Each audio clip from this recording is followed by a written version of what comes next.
ஆ இன்னைக்கு நம்ம என்ன பண்ண போறோம்னா, இந்த மாதிரி உருண்டை பெரிய கத்திரிக்காய் இருக்கும் இல்லையா, அதை வந்து சுட்டு பிசைஞ்சு தொகையல் இதை வந்து நம்ம என்ன பண்ணியிருக்கோம்னா, சுட்டுட்டு தோலை உரிச்சு வச்சுருக்கோம். அதுலேருந்து இப்படி கொஞ்சம் தண்ணி வரும், ஜலம் வரும். அதனால அதை ஒன்றும் பெருசாக எடுத்துக்க வேண்டாம். சுட்டுட்டு நல்லா தோல் எடுத்து வச்சுருக்கோம். இதுக்கு இந்த சைஸு புளியை கொஞ்சம் ஊற வச்சுருக்கோம். மிளகா வத்தலை வறுத்துக்கணும். நான் இன்னைக்கு ஊற வச்சுருக்கேன். ஊறவும் வச்சுக்கலாம். ஒரு 3 மிளகா வத்தல் இந்த சைஸு புளி எடுத்து ஊற வச்சுருக்கேன். ஊற வச்சுக்கலாம். ஆனால் வறுக்கிறது வந்து பெட்டர் என்ன. இப்போ நம்ம இழுப்பச்சட்டியில் எண்ணெயை வச்சுக்கணும். அடுப்பில் போட்டு கொஞ்சமாக விட்டால் போதும். எண்ணெய் வச்சுட்டு இதில் இந்த மிளகா வத்தலை போட்டுக்கணும். இப்போ நம்ம ஊற வச்சுருக்கிறதுனால மிளகா வத்தலை விட்டுடலாம். இப்போ எவ்வளோ தேவையோ அந்த அளவுக்கு உளுந்தம்பருப்பு கொஞ்சம் பிசைஞ்சுக்க நிறையா வேணுங்கிறதுனால இந்த ஸ்பூனால் ஒரு 3/4 ஸ்பூன், 3/4 கொஞ்சம் குறைச்சி, அரைக்கி கொஞ்சம் கூட அதான் இதில் போட்டுக்கிறேன். சரியா? போட்டுட்டு இதை வறுத்துக்கணும்.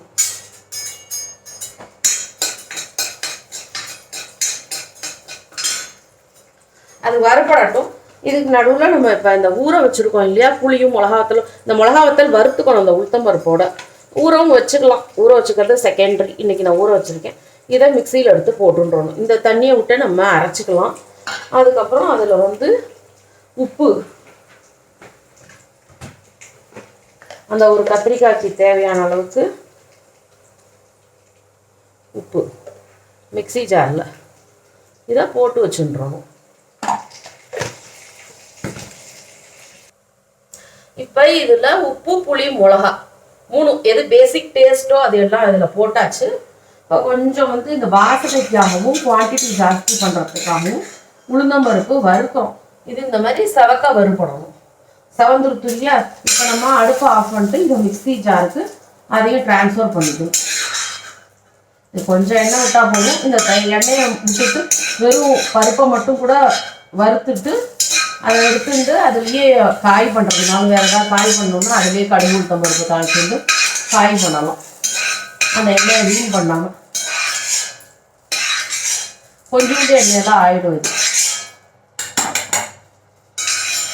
வறுத்துட்டு இதை எடுத்துட்டோமா, உளுந்தம்பருப்பு எடுத்துட்டாச்சு. இப்போ இதில் இந்த சுட்டு பிசிஞ்சு வச்சுருக்கிறத இதை கொஞ்சம் ஓப்பன் பண்ணி பார்த்துடணும் ஒரு தடவை. ஏன்னா சில சமயம் இதில் இந்த புழுவெல்லாம் இருக்கும். இப்போ இதில் ஒரு புழுவெல்லாம் ஒன்றுமே இல்லை. ஸோ இப்போ இதில் மாற்றிடலாம். மாற்றிட்டு இதெல்லாம் அரைச்சி எடுத்துக்க வேண்டியதான். சுட்டு பிசிஞ்ச தொகையல் ரெடி. சாதத்தில் பிசிஞ்சு சாப்பிட்றது. இதில் ஒரே ஒரு இன்க்ரீடியன்ட் போடலை, பெருங்காயம். இந்த மாதிரி வெங்காயம் பூண்டு சேர்க்காததுக்கெல்லாம் பெருங்காயம் போட்டால் தான் கொஞ்சம் நல்லா வாசனையாக இருக்கும். இதை அரைச்சி விட்டுறலாம். நம்ம